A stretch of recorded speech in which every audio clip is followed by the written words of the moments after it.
Welcome back. Thanks for watching. I really do appreciate it. Please like, share, and subscribe. I'm having a lot of fun doing these videos. If I can get the channel grown enough, it'll be even more fun.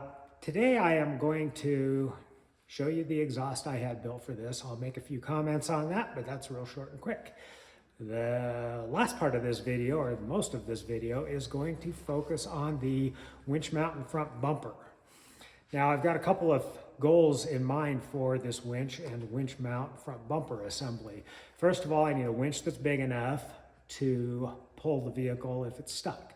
Second thing I am going to do as a goal is keep that winch a low profile and mount it low profile enough to maintain really good airflow through the radiator to feed air for the big block. So I know a big issue with a lot of these upright winches is they block airflow, and I really don't want to block any airflow, so I'm really going to work hard at keeping this low profile. The last thing is I want the bumper that's incorporated with the winch to still look and lean towards that military style of a bumper. You know, just a square channel is basically what I'm going to do there. So with that, we'll get started. They did a really nice job on the exhaust. It's all new pipe. They don't have a bunch of weird joints in it. They did my 3-inch flange back here. Nice performance straight through muffler. 3-inch all the way out. And it dumps out the side here, really nice. The only thing I don't really like that well is I wish they'd have put a little bit of a bend here to bring this pipe up a little higher. It's still above my oil pan, so I'll be able to put my skid plate on, but that's just, I would have done it, that one thing different.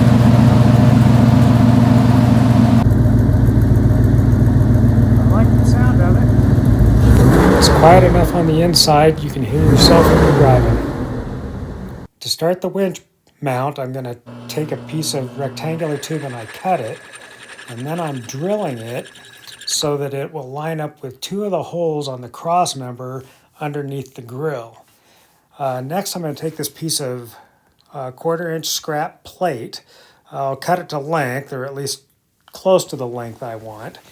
And then I'm going to cut a slot in it lengthwise and break it so that it can create some rigidity. Now, if I end up using this for the final plate, I'll weld that seam so that it'll be really strong. So here's what I've got so far. It's going to share this bolt with the bumper. I can push this back a little further. I have not decided yet. I need to set a winch up on here and see if I actually have enough clearance between the radiator support. I can still push this back further, or I can bring it out a little further. I can also flip it around at this point. But right now what I'm trying to do is figure out how I can put a winch so it sits low enough that it does not block any of my cooling system. I want to get as much airflow through there as I can since that 8.1's in there. I also want to try to utilize the original D-ring points, and I've got the D-rings for these. Now I can also, on the outside, I can bring tabs up to any of these holes to give it further structure. So this is kind of where I'm at right now. I'm going to take some measurements off of a couple of winch mounts and winches and see what I can do to fit somewhere around a 9,000 to 12,000 pound winch in there. Chunk of wood I have sitting there is just about the size of a low profile winch. Now, it won't have enough coming out here, but I'm also counting on a 2-inch channel piece, which in theory will wrap around part of the drum. So trying to make this really low profile and tight, maybe a little tough. I really like the direction I'm going with this winch plate, getting it below the frame so I can keep a lot of airflow for the engine. that was kind of my whole thought process behind this design. Well, while I'm doing this, I found a used Warren VR 10,000 pound winch. Cool part is that winch came with a universal mounting plate from Harbor Freight. That mounting plate happens to be the right width, the right depth. It already has the fairlead plate built in. So I'm going to set this aside for now and see if I can make that universal winch plate fit with the same thought process I'm doing with this. It might be a whole lot easier and a lot less work. So let's see where this goes. Just using a jack to hold this up in place for now. May sit a little lower than I like, but I kind of want to tuck it back in. Has a little better approach angle than the Army Jeeps with a winch. You know, those winches stuck clear out to here, so see what I come up with. Piece of square tube, cut it in half, drilled it so it sits in this cross member. I can weld this to it, has some structure to it. And then I can figure out what I need to do up here to make it all work. To line up these holes so I know where to drill in this plate before I fill in these other holes, set a piece of tube in here and then squirt a little bit of spray paint down that hole. And get some spray paint out here. There we go.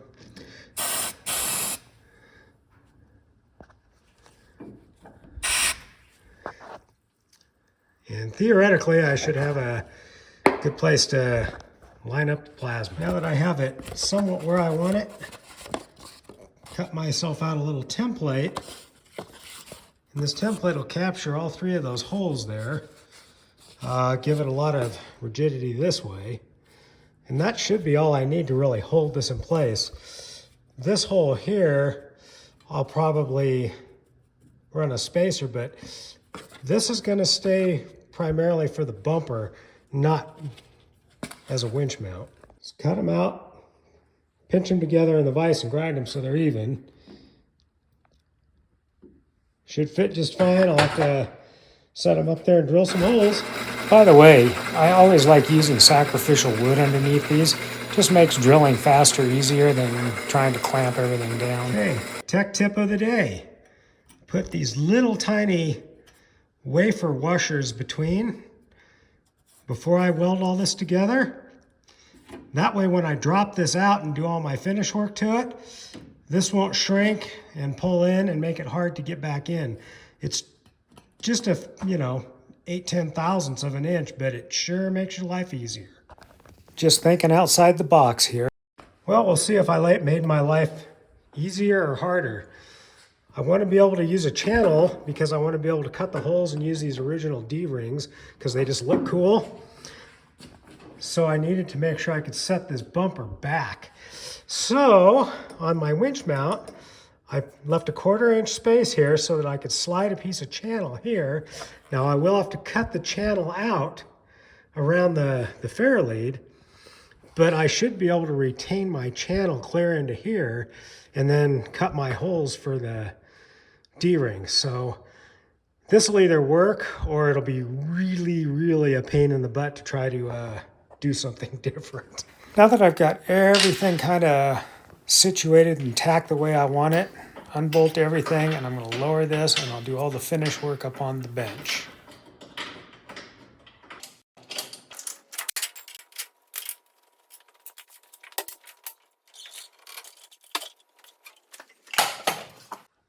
Now what I need to do is finish welding all of this stuff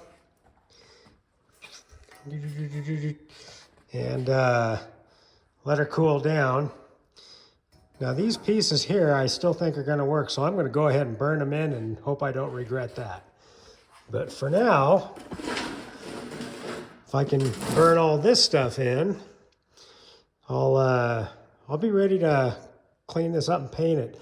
These are one of those universal winch mounts. I got the winch and this mount for $750, and that's a 10,000 pound winch. So I'm pretty happy with that, and it has a W on it, so it's a Warren. Even though this one I believe is a VR, so it's made in China, it still has Warren on the front of it, which means I can probably buy parts for it. So, yeah.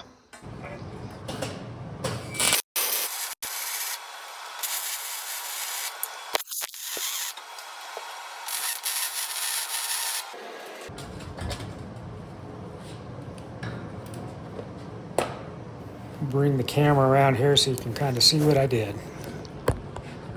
I think I can live with these welds. They should hold up just ducky.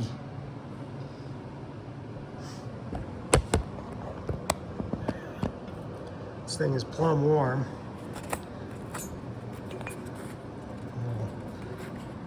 String of wire there.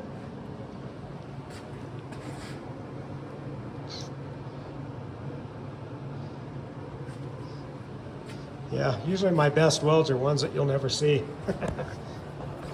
Well, here's a quick question for some of you watching other YouTube channels, like I know I do. I always see people pulling the guards off of their grinders and cutoff wheels, never wear safety glasses, and seem to be okay. I wear safety equipment, keep the guards on, and I'm still down at the eye doctor twice a year getting crap fished out of my eyes. So my question is how many of you still have that problem too? Or is it just me? Anyway, off to grinding we go.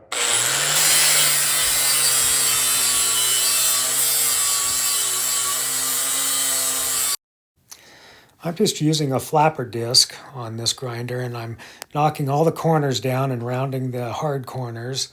I'm also knocking that sharper edge off of all of the edges on the mount. That way it's a little more user-friendly when you're handling it.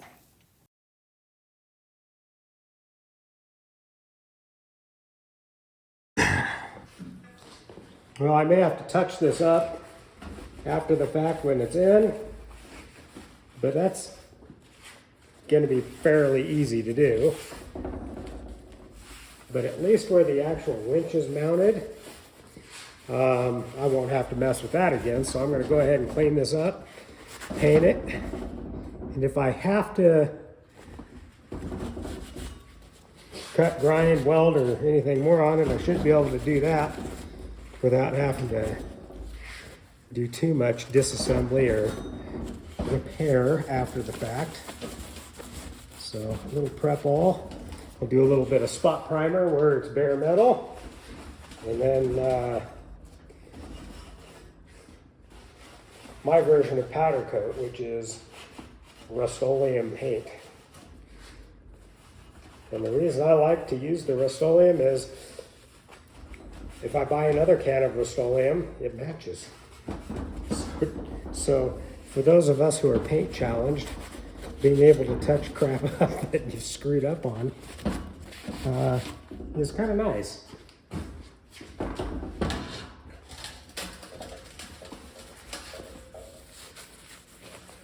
All cleaned up and ready for primer and then paint.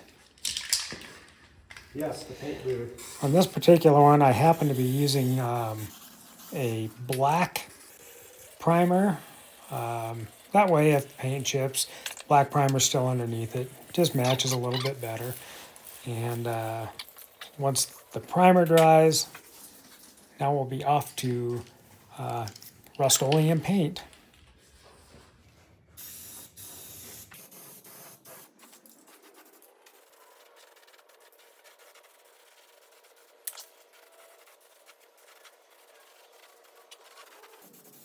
Shiny till it dries. All right, cleaned her up, got the plate mounted. New hardware. I shortened up the battery cables a little bit. You know, I know they say run them directly to the battery, but that would be like 9 feet. So put me in a ground post here. I've got that battery post there. So we'll shorten those up.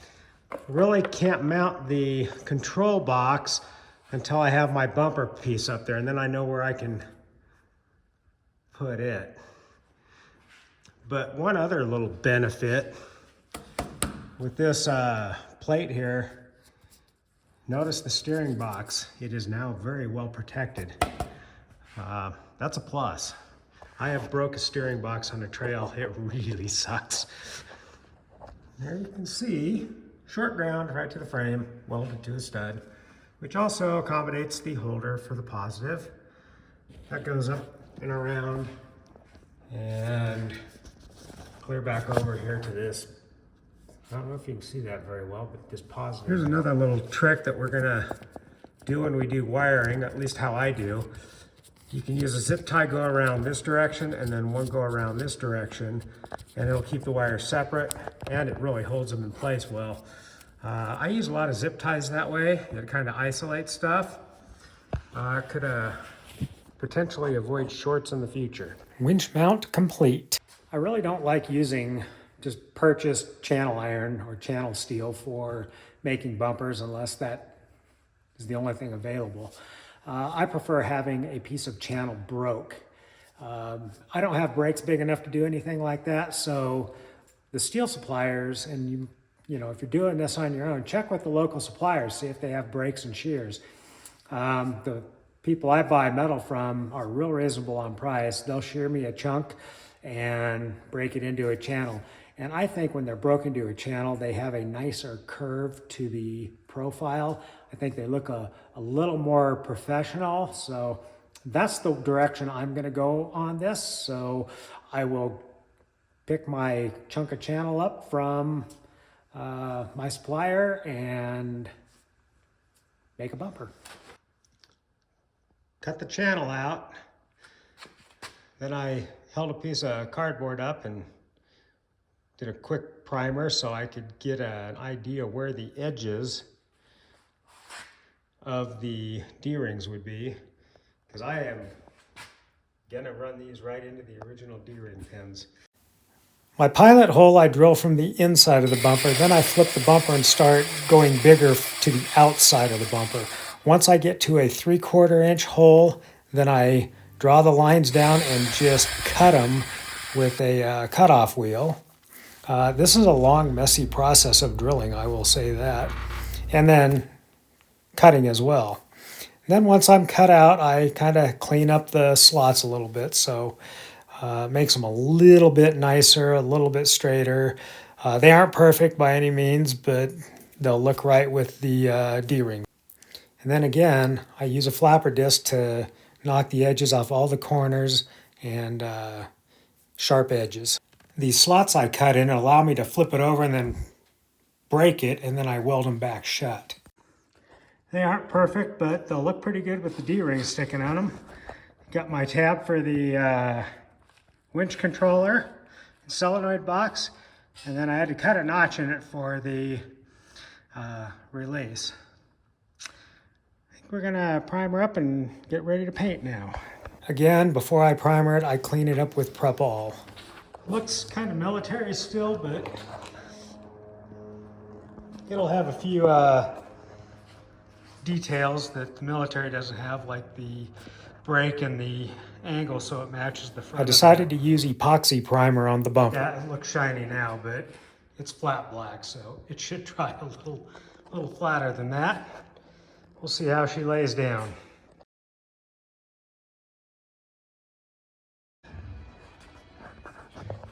There's only 4 bolts to hold this bumper on, but I'll tell you what, they're a little bit of a bear to get to. I didn't plan that out very well. I think there's a lot to be said for the little details. So one of the little details I really like are the actual military D-rings. This M715 actually came with 2 of them. I needed at least 4, so I jumped on eBay and I actually found a set of 4 for like 30 bucks delivered. So now I have 6. I'm pretty sure I'll have a spare or 2. But to me, I really like the look of the military D-rings in these. I think it just adds to the character and the detail of the truck. You know, this isn't my most complicated bumper ever. It's just got a little break here. Other than that, I just had a piece of channel cut. I did have to slot it for the D-rings, mount a couple things and make it go around the winch, which I believe is kind of backwards from what I usually do. Usually I try to bring the winch plates up high, but when I brought it down low, it actually created a guard for my steering box. So that to me is a win.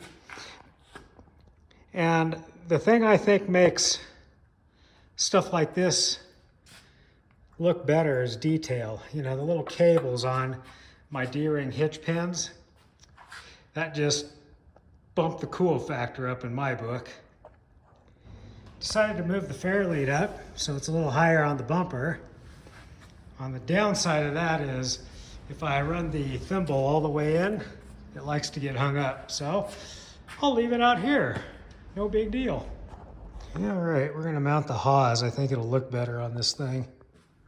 You can see the notch, which is for the clutch release on the winch. And then side profile and front profile where the control box is. It cuts just a little corner in the winch, but not enough to really mess with the airflow. I'm gonna call this one a win. I definitely like the lower profile of the hawse fairlead over the roller fairlead. I think that looks much better. The bottom of it is even with the base of the winch, and the top of it, you can see the drum. So that's what I like. Again, it's the little details I like. So the other two D-rings are for the rear. And again, I use little cables for attaching. And then I did the same thing with the original chain, and I just got the safety pin. Just like on the front, it kind of ties the rear bumper and the front bumper together. Well, there we go. Winch, check. Bumper, check. D-rings, check. Still got some more cool stuff to build on this 715 before we're finished up with it, but that's going to do it for this video. Please like, share, and subscribe. I really do appreciate it. If you have questions or comments, throw them down in the comment section. I do like talking to people. Gonna go on a little scenic four-wheeling, and I'll see you next time. Thanks again for watching. Not all of our trips are, you know, massive rock crawling. This is a sunset trip.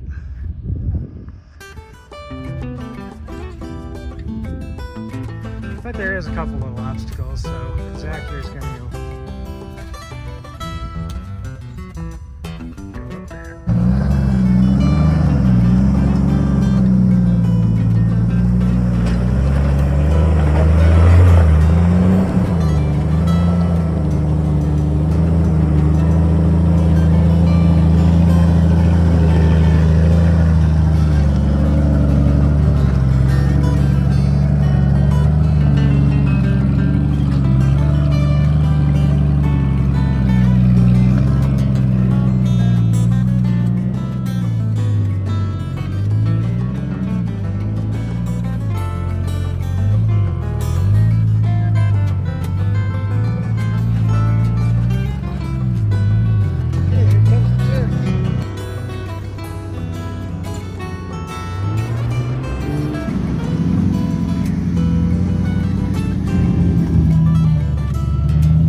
A little too far to the right. There's a big lizard next to him.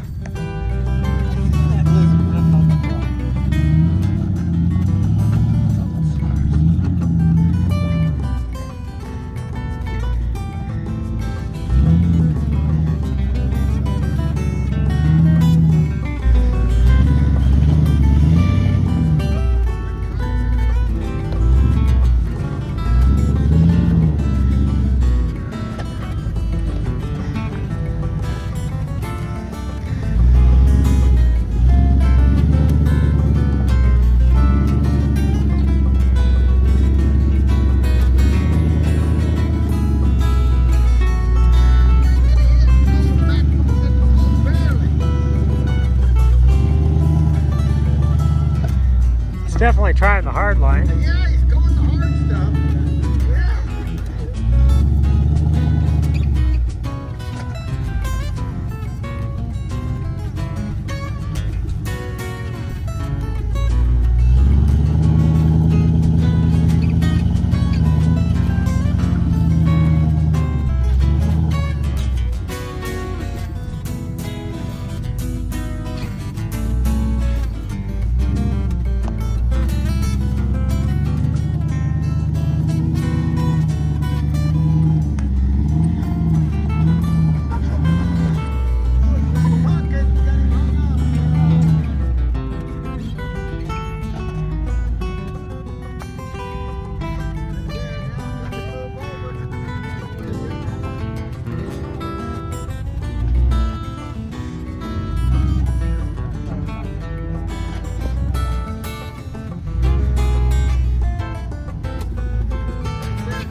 That looked good.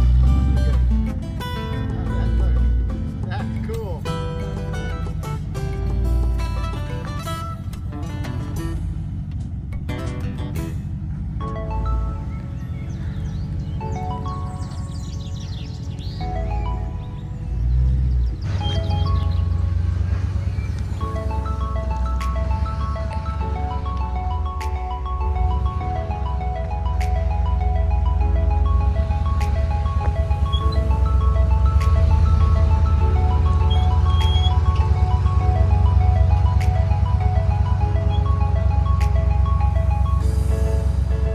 Oh, oh, back pumpkin.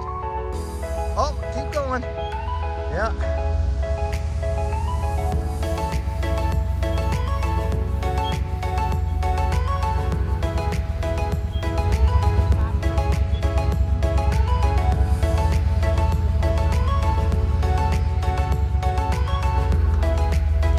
Got one tire off the ground.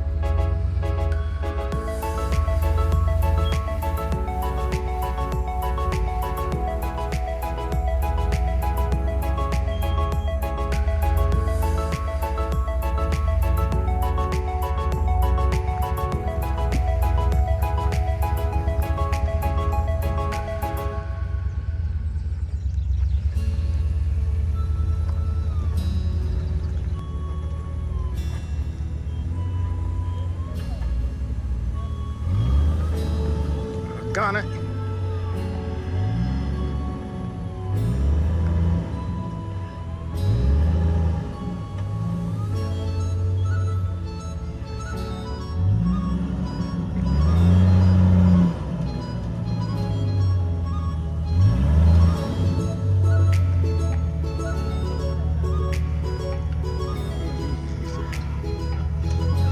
There we go. Drop back down.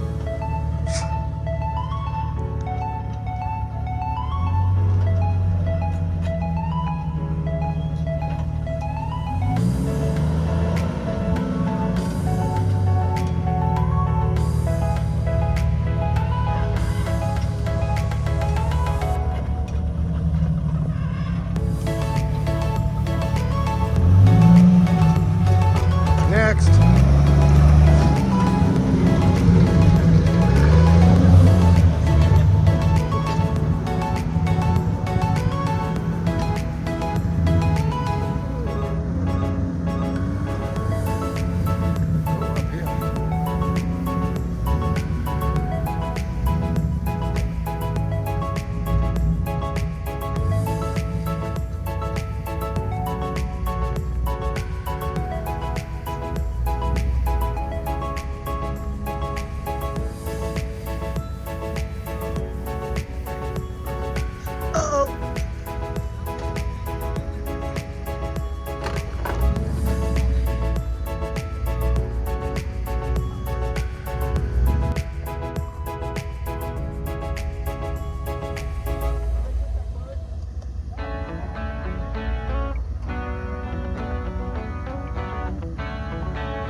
You're down.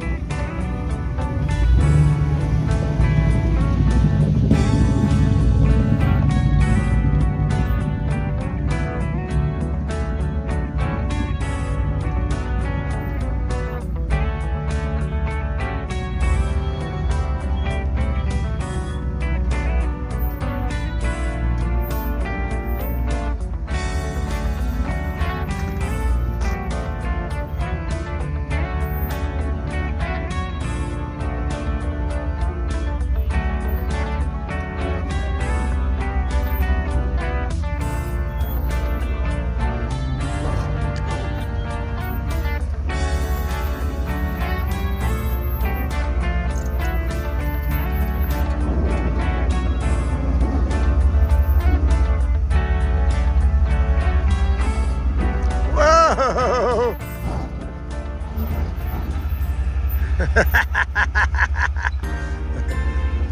Outside of those couple little obstacles, the rest of this just has a couple of steep climbs, a lot of real nice scenery. This area is called Coal Canyon. When you're going up the last steep hill, all you can really see is the sun in your eyes at this time of night. Another thing we see a lot of in this canyon are wild horses. There's a lot of them out here. It's really cool to come up on them.